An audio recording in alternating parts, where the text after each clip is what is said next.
Good evening, ladies and gentlemen. I am happy that you are here tonight for this first of three series held by the Churchill Society for the Advancement of Parliamentary Democracy. I'm especially grateful for the panel to have traveled from the distances they've undertaken, and I'm looking forward to a wonderful discussion led by Professor Alex Marland.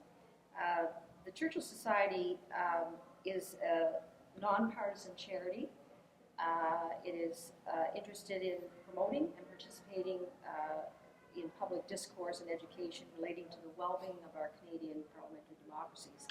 Winston Churchill is our masthead as a paragon parliamentarian, student and master at the same time of a phenomenon of governance that grew out of civil war and conflicts over its character dating back to the 17th century. The results became ours in 1867, to be embraced for the benefit of all entitled to cast ballots, even if some don't, and for those who are aspiring voters. I'd like to now introduce the panel, first starting with Professor, I shall say Dr. Alex Marland, who is a professor at Acadia University. He is the author of an important book for this evening called Whipped, Parliamentary Democracy in Canada. He is lucky enough to be by the shores of mighty tides of the Bay of Fundy, which I'm sure inspires great wisdom on your part. But he's also an author of another book, which will become a prize for anybody that can answer Churchillian trivia. And that was perhaps a more important book because you won the Donner Prize for the best public policy work for 2016, I believe. And it was entitled Brand Command, Brand Command, Canadian Politics and Governments in the Age of Message Control. So we're very honored to have you here and delighted that you're leading, I'll call you the Independents, because you are a rare breed and have something very important to contribute to the public discourse. I'm happy to introduce Bobbi Brady, MPP, Haldimand-Norfolk, who is a historic independent because she chose to stand for election as an independent after having not been selected to run under the banner of the Conservative Party. And you know, I have to say that I'm not surprised that that happened in Haldimand-Norfolk because I happen to have a connection to Haldimand-Norfolk going back to the tempestuous days of labor relations in the late 70s here. And I had a lot of work to do there with the police, and I spent so much time there and enjoyed every minute of it because it's an independent place. It's got an independent mindset that I can recognize.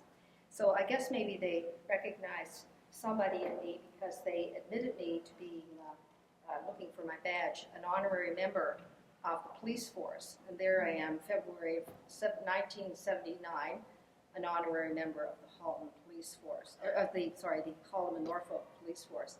So I've always carried the badge when I'm driving in that direction in case I get caught. Also, thank you for coming a long distance, Elizabeth Smith-McCrossin from Cumberland, North, which is a further up the Fundy from where Professor Marland is. But you get to enjoy both sides of the tides, the mighty tide of the Fundy and the quiet tide of the Northumberland Strait. Elizabeth is an independent in her second round of election by choice. The first round was under the banner of the Conservatives, but Elizabeth will be saying more about this, I'm sure.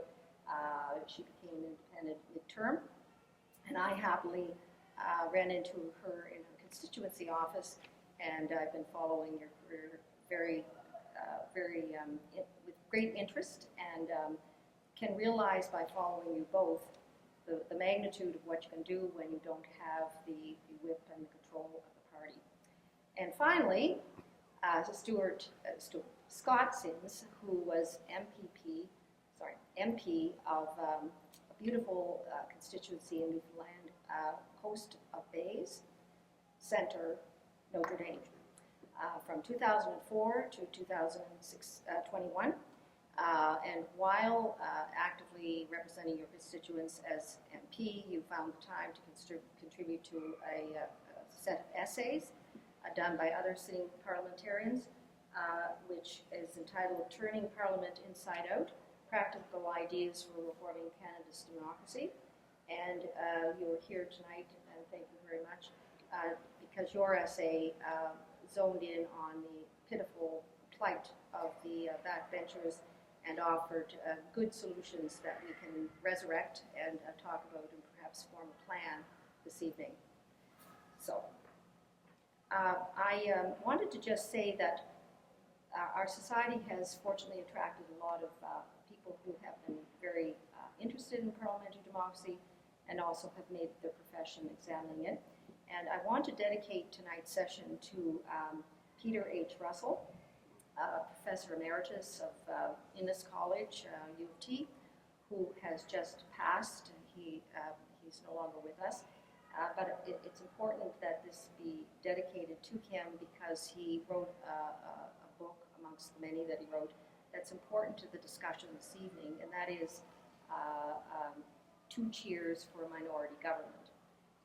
In that book, he was able to assemble data clearly to look at the changes, the circumstances of change that had happened in our parliamentary democracy, federal mostly, from Confederation until roughly 1968, at which point it became different because of the reconfiguration of power.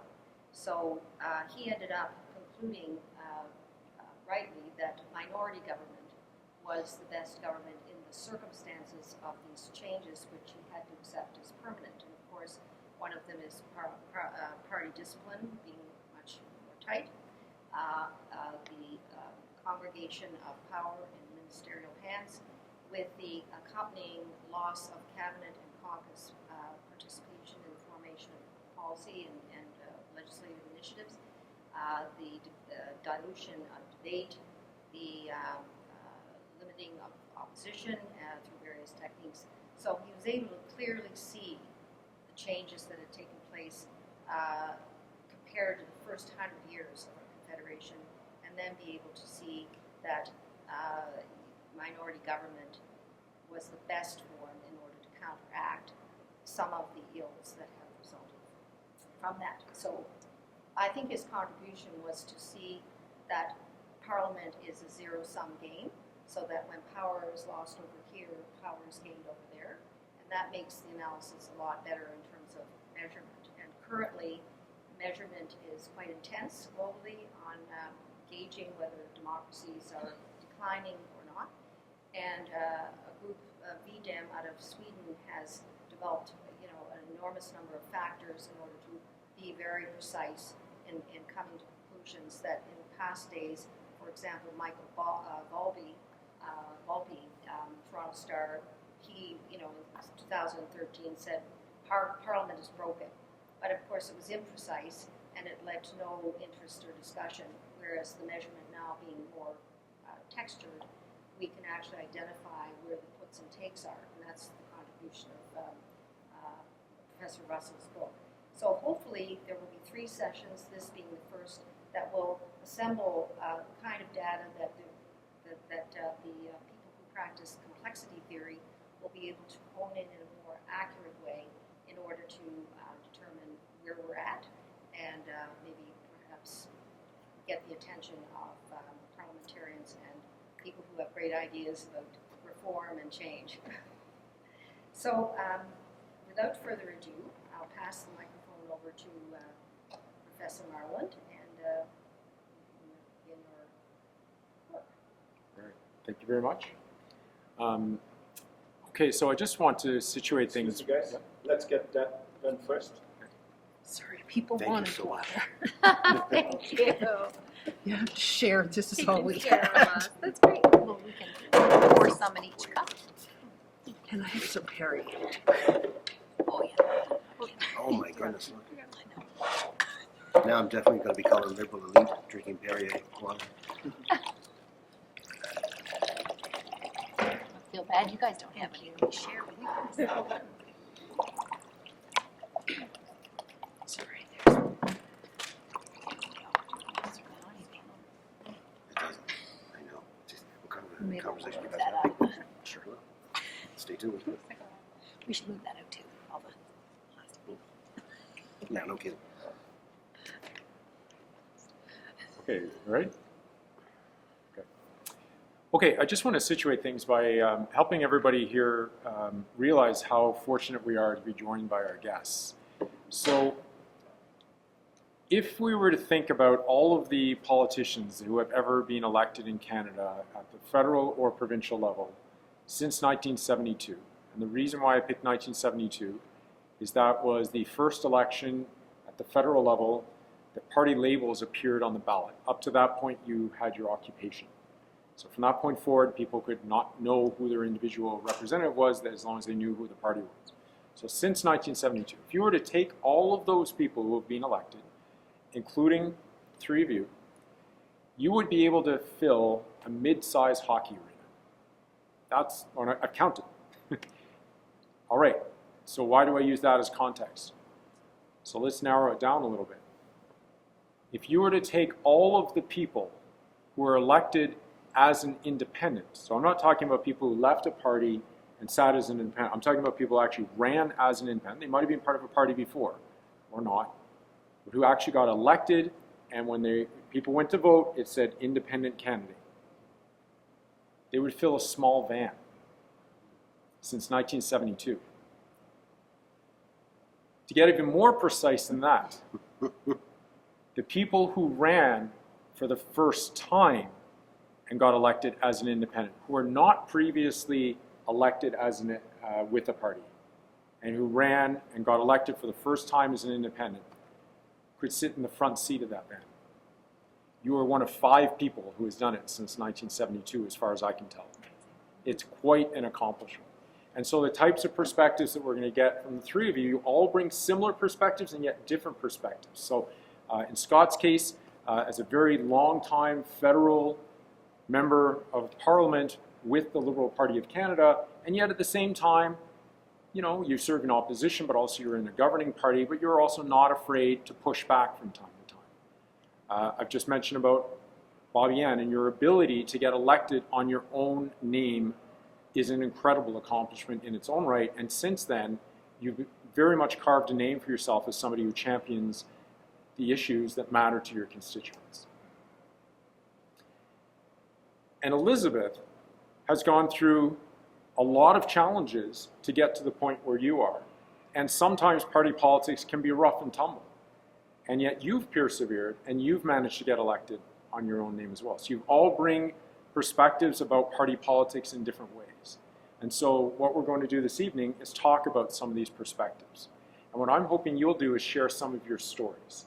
And as you share some of your stories, collectively we can kind of learn from those stories. So I want to start out in a place where you might not think I would start out. And I would like you to help us understand, why are political parties necessary? When are political parties good? So we're going to start from a premise. We're not coming at this suggesting that political parties are evil, terrible things and we need to get rid of them. It's more that they exist, they're entrenched.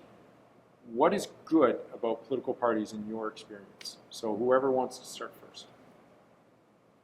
Well, maybe we'll let Scott start. I thought you were coming to me for sure, because I never was an independent. I was independent-minded. For many reasons, I started out as a person who, I gravitated to the Liberal Party because of my values.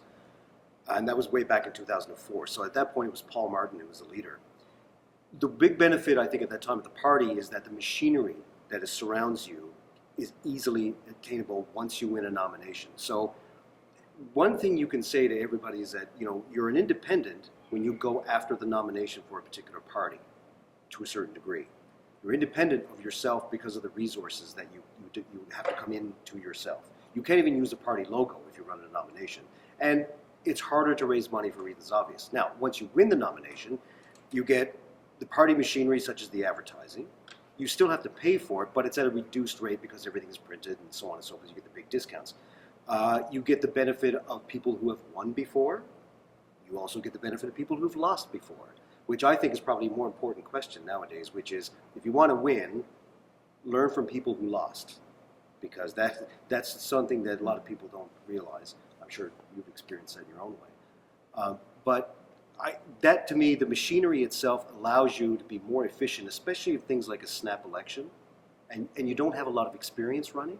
I mean, there were a lot of things that people came up to me because they were longtime Liberals who told me, you should do this, you do that, don't go to that door, go to this door, don't go to that door. The reason why is because it's a no, you're wasting your time, go to this one. So there's a lot of field work that comes automatically with a nomination win. That to me is probably the biggest one. Now, if you're a person who toes the party line, your message also becomes very easy. You don't have to do a lot of homework. You just got to memorize lines. I say that facetiously, and I mean it facetiously. Because a lot of people who run, they do prepared texts by someone they've never met. They go through the issues based on lines from people who never voted, never lived, never set foot in your riding. And therefore, that's someone, even if I wanted to vote Liberal, I wouldn't vote for that person. But people do take advantage of that. And that to me, those are the major benefits of being in a party. Bobbi, you spend time in the legislature, you see political parties operating. What are some of the benefits of political parties in our system? I think for the electorate, it's the clarity. So political parties, you gravitate toward a party that supports your ideals or where you best fit in. And so it creates a sense of clarity. And that messaging where, somebody is handing you messaging on a daily basis, that all creates clarity when you're all concise and you're all, singing from the same hymn book. So it should create clarity. We do see this the situation now where what happens when you stray from that clarity? So you have a party that runs on a platform and they stick to those what happens when they stray from that platform? Then the clarity for the taxpayer becomes very not so clear. It's murky. And I'll give the example. Last week we were talking about Service Ontario kiosks in Staples. Today we're talking about them in Walmart. That was not a campaign pledge. That was not something talked about. That was not clarified for the taxpayer when the Conservatives were elected. So, that's where it becomes a bit of a shady section for the taxpayer. So, the clarity is good, but when you stray from it, it's not so good for the taxpayer. Yeah. I mean, my comments, in addition to there, I would just say, on the surface, parties could work, but when you get in the actual mechanics of what's happened inside of parties, they've lost sight of democracy. They've lost sight of why we're actually there to serve. And because of that, it's a little bit harder for me to share the positives because the experience has been so challenging. But the unification of shared values does help. But the negative of that is when you can be so easily branded. And, if there's 20 people that are part of a party elected together, there's no way that they all share the exact same, and it's not fair to brand them all with that way. If parties truly functioned democratically, then I think they could be positive. But because there's so much work done that's not democratic, like the example of staff telling elected officials what they can or cannot say, most people citizens would be appalled to learn that, right? They say, well, that we didn't elect the staff, we elected you to be our voice. What do you mean they're telling you can't speak for us? Most people would be really shocked about the actual day-to-day workings within a party. So I think on the surface they can work, but they've just morphed into something that I think they were never meant to be. Right. So maybe we can use that as a transition to talk about some of the troubling things about political parties. What are some things that maybe we're not aware of or not, we kind of have a surface awareness of, but maybe you know more about that we should hear about? So what are some of the troubling aspects of political parties from your experience? I think that the majority of people believe that their representative goes to Parliament and represents them, and they don't understand the branding. They don't understand how tight the messaging and the control is. They don't understand that in a caucus boardroom there are staffers who tell elected officials to sit down and keep their opinions to themselves. And you're exactly right. If the electorate knew that, if voters knew that their representative was being told to sit down in what I would classify as the change room, right? I'm a hockey player, and when you leave the ice, the door is closed, and you have that discussion with your team. That's how you get better. And that is no longer, that used to be the way caucus worked, from what I'm told. I've never been in a caucus boardroom, but that's what I was told. I was a staffer for 23 years, and it worked that way, and it no longer works that way. I feel that these regimes, these parties are not interested in actually getting better. They don't want to listen to the grassroots. They don't want to listen to their members who are in the coffee shops and on the ground when they're not at Queen's Park, and it's a real detriment. Yeah, I recall the very first time that it happened to me. I was the health critic, and we were in opposition. And I had done my first interview about this situation, and I've been a nurse for a long time. And so they had the journalist had asked me a question, and I gave an answer, and I said, and this is how we could have made an improvement. This is what. And right after the interview, I was hauled into the office by one of the staff and said, "So you can't ever do that again." I said, "What do you mean?" And they said, "You're only allowed to criticize the government. You can never give a solution to what the problem is." And I said, "That's ridiculous. Like, that's not why I got elected, to just criticize the government. People expect more of their elected representatives, in my opinion." So that was the first experience, but that continued on and on, where I realized that, the phrase, the tail wagging the dog, that absolutely there is a lot of power with the staff because elected MLAs or MPPs are giving them that power.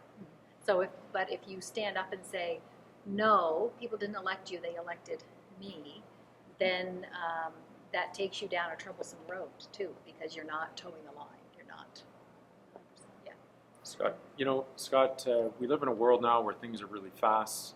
There's a lot of things going on. It's really important to have staff who can, be constantly looking on their phones and keeping elected officials kind of steering things and assisting them.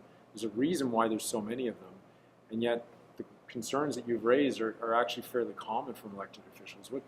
What's your perspective about the role of political staff? Well, I was caught up in the thing about caucus and how more and more useless it's becoming over time. But when it comes to staff, if something we said earlier, which was about the fact that power, there's power in certain staff members, especially at the cabinet level, certainly at the leaders level or premier/prime minister level. I said in an interview one time with W5, we're doing a story about a constituent who was in trouble with CRA, and they were treating him poorly. And I said, if Canadians knew just how powerful non-elected people are, you'd be amazed. And that's a big part of it, because now it's caucus, in many cases, just becoming a perfunctory operation of a gabfest, where we all get together and try to be friends with each other. And we are friends, some not, but some pretend, but whatever. What's happened here is that, and this goes back to the 1980s, when polling started taking over. There was a time when caucus was, "Excuse me, leader," whatever party you're in, "this is what's happening in my corner of the world." In the 1980s, pollsters came along and made an incredible amount of money doing their job by telling the leaders, "He or she says that's not entirely true. These are the numbers." I heard a leader once say to a caucus, "Okay, I know we're here, we're talking about," it was a 3-hour caucus meeting. And it was like, "Okay, I know we're here, it's a very heated issue, but I'm telling you, it's this. Remember, there are stories, but there's also data." I reminded the leader, "Excuse me, but behind every piece of data, there is a story." And we're data people. Otherwise, we'd be useless. There'd be no such thing as local representation. Why would you? If you're going to rely on the data, why would you need us? But the story needs to be told because policies are complex, and people who are affected by policies are complex issues. This is where staff can help. Staff can build into your knowledge base to bring it to the top, whoever's elected or not elected, right? And if you're using staff only to push the message out to your own constituents, they're not being used in the right way. Remember, leaders would love to have every member of their caucus to be messengers. What a fabulous world that would be. But you're doing a total disservice to yourself and to the country, not only the short term, but the long term as well. Because now you've got it wrong, and you've got to reverse engineer a bad decision, because guess what? You didn't get what the middle class wanted in the case of middle class. Scott, you were about to mention caucuses, and so I'm wondering if you can describe for us what it's like in the National Caucus, which meets Wednesdays in Ottawa. There's going to be over 100 MPs from across the country in that room, and then maybe afterwards you can kind of explain what it was like in Nova Scotia, because the caucus is not going to be, it's still going to be a big setting, but not quite as large as what happens in Ottawa. So I'd like to compare the two. Well, caucus has a dynamic. Well, first of all, I was a Liberal, which means a Big Ten party. So you can imagine, I mean, I'm in a room where in 2004, their marriage only belongs to a heterosexual couple, compared to the next person where marriage should be open to anybody. This person believes that there should be zero spending on military defense. This person believes that we should up it by 25 to 50%, which is substantial. So this becomes a very interesting conversation. Caucus, if there's more of a conflict in caucus, it serves the country better, because you get what you talked about earlier, which is you get it done in that room. Because if it doesn't happen, because a lot of times we used to poke fun at people because they get up to the microphone and say wonderful things about how we're doing. That's a cabinet audition. I know that sounds poor, but that's exactly what it is. There are people who cabinet audition, there are people who talk to their issues, there are people who will defend their friends of theirs, because I mean, we get to be friends after a while too. Let's be honest, we're colleagues. And that's one of the reasons why it's hard to vote against the party. Everyone thinks it's not just about discipline. It's because you're getting the person sitting next to you, your friend, it gets them in trouble too. Anyway, caucus can be a fantastic dynamic, and it can also be useless. And it doesn't take much to go from one to the other.